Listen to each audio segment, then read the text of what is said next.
So we've got pretty every step of the journey kind of mapped out. Like we recommend ensuring that you get some high quality tooling like a Visible, and make sure you do your research on founders, get a good list.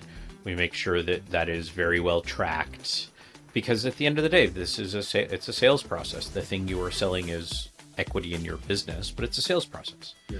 And just like we would with any sales process, you have to research the customer, which in this case is VCs. You have to ensure you've got, a narrative match to that customer.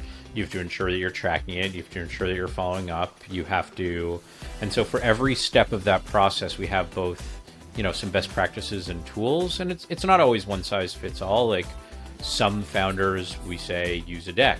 Some founders, we say, just have a conversation. It really depends on how good you are. But then there's some core things that always need to be true. You need a high quality data source. You need a great way of tracking. You need a way that we can look through and see what you're doing. You need, VCs still value things like speed and story. And so there's some universal truths there as well. And I think the art and science of it is taking, the best practices and best tooling and then mixing it with the founder strengths and market and what the market's wanting right now to come up with the answer. Yeah.